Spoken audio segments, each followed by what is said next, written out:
Mountain bikes are rad. You should get one. Welcome back to mtbradley. Today, we're learning how to get your mountain bike over obstacles on the trail. Do you clear trail obstacles with ease, or do you struggle to make it over with grace, like me in this shot? As we get rolling, I want to remind you to hit the like button if you like what you see, and subscribe button so we can stay connected and I can bring you more tips, reviews, and trail rides. As you get out and ride more, you'll find yourself wanting to ride harder and more technical trails. Or you might be riding your favorite trail after a storm and come across tree limbs, branches, or small trees laying across the trail.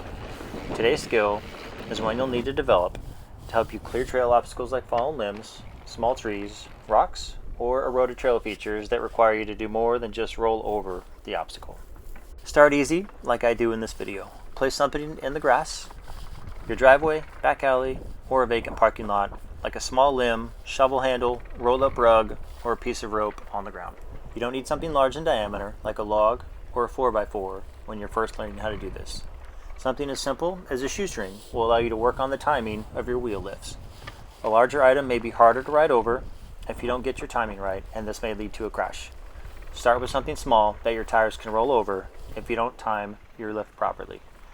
As you develop your timing, you can increase the size of the item you're riding over. On a quick note, the techniques you learn in this video are components of the bunny hop.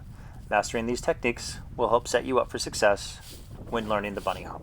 To learn this technique, break it into two parts: the front wheel lift and then the rear wheel lift. Practice just the front wheel and allow the rear wheel to roll over the obstacle. Remember, we're using a small obstacle that we can roll over, so you don't have to worry about getting bounced around as your rear wheel makes contact with the obstacle. As you approach the obstacle, shift your weight back as you pull up and back on the handlebars to lift the front wheel. Practice your timing so that your wheel goes up and over the obstacle instead of bouncing off the obstacle or landing on the obstacle. Once you get the front wheel over the obstacle, you'll practice lifting the rear wheel over that same obstacle. To do this, shift your weight forward towards the handlebars as the front wheel gets past the obstacle. Point your toes down towards the ground and use your hamstrings and feet to scoop or lift the rear wheel off the ground. This one will likely take more practice since you can't see the rear wheel approaching the obstacle, and this might be a new movement for you. You'll have to feel this one out, film it, or have a friend watch you and give you feedback. After practicing both wheel lifts separately, use them one right after the other to clear both tires over the obstacle on the same pass.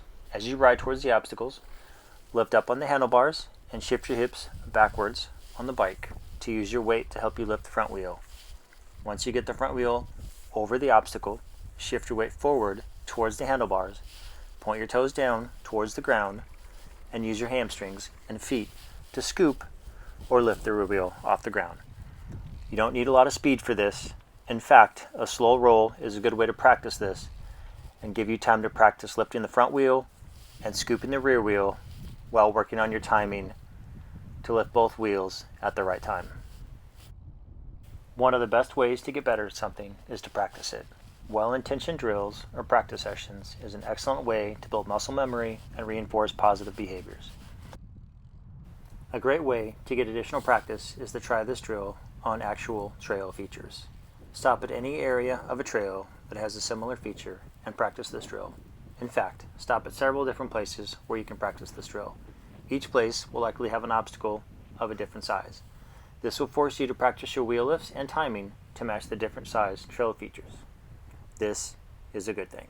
Thanks for joining me today. I hope you learned something. If so, please hit the like button and subscribe so we can stay connected and I can bring you more tips, reviews, and trail rides.